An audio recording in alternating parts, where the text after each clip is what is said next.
We're back, baby. Oh, right, let's rock and roll. Come on.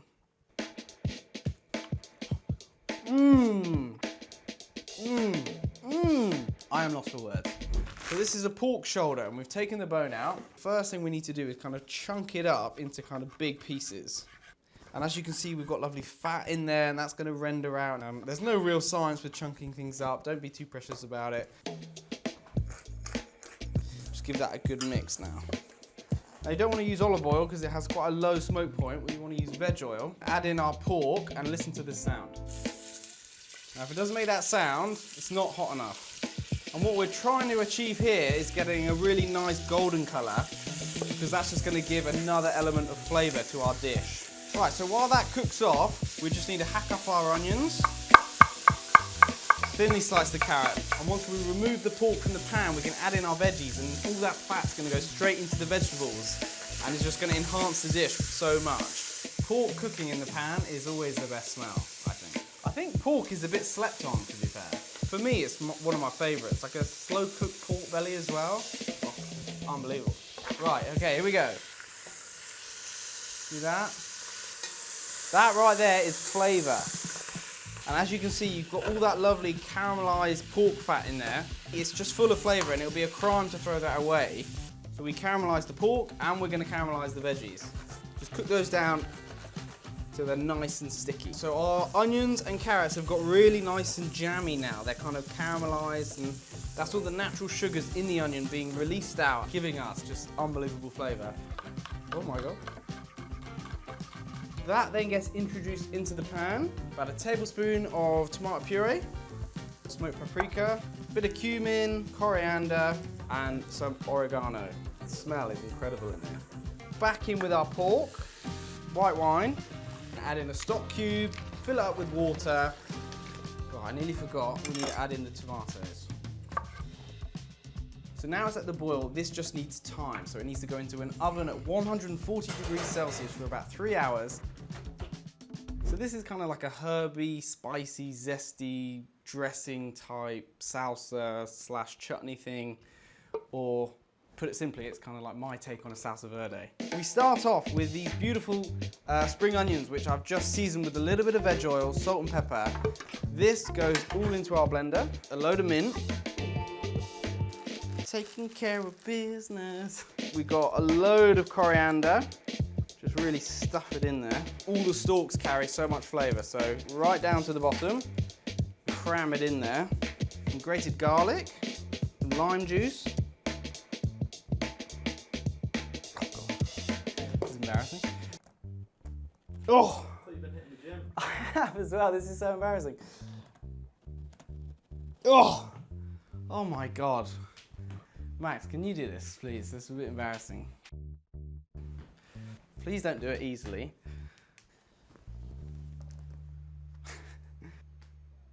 Oh, well done, mate. Probably loosened it up for you there. There's a little bit of pickled jalapeno, so obviously this is going to give us a nice acidity, nice spice. Good glug of olive oil. Bang a lid on.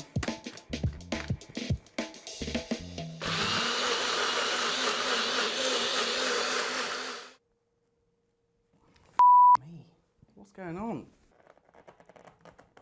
Oh my God, this is such a nightmare. There we go. Give it a little taste. Oh yeah. Wow. That is like, almost like a ginger shot. It kind of picks you up. I feel like I could take over the world now. It's really hit me in the back of the throat. Okay, a little bit of lime. Just finish it with a little bit of olive oil. So that is my salsa verde smashed. That's like, boom. That's gonna be perfect.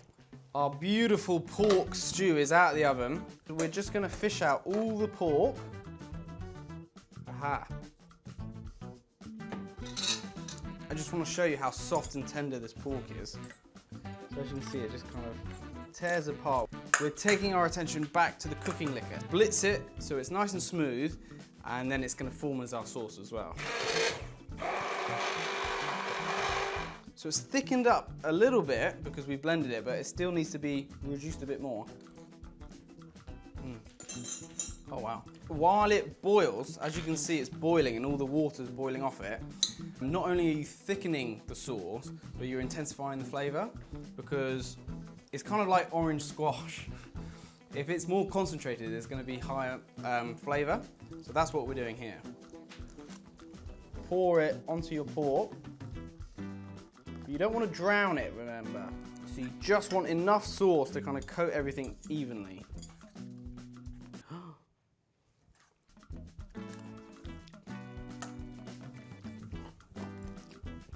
That shouldn't be legal. Now, my friends at Hexclad have just come up with this new product. It's a pizza steel. It's absolutely incredible and it's really versatile. Obviously, a pizza steel is used for making pizzas, but we're not doing that today. We're making quesadillas. But instead of putting it in the oven, we're putting it on our hob, and it's now doubling up as a Plancha Grill. First thing that goes onto them is the mozzarella. Now, this is kind of really crappy, shitty, store-bought, shredded mozzarella. There's a time and a place for them. The flavor's quite mild, so it's not going to kind of overpower the pork.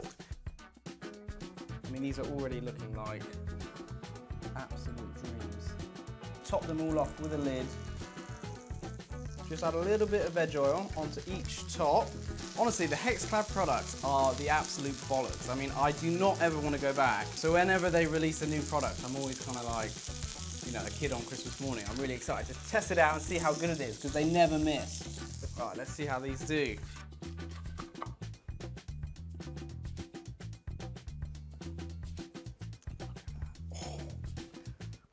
Come on, just gonna give it a little dunk.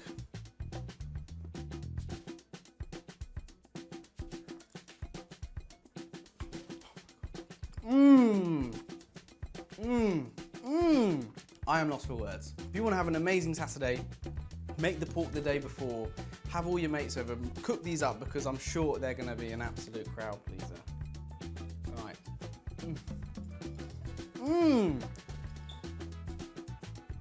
That's actually better than I expected, which is always a good thing. Wow.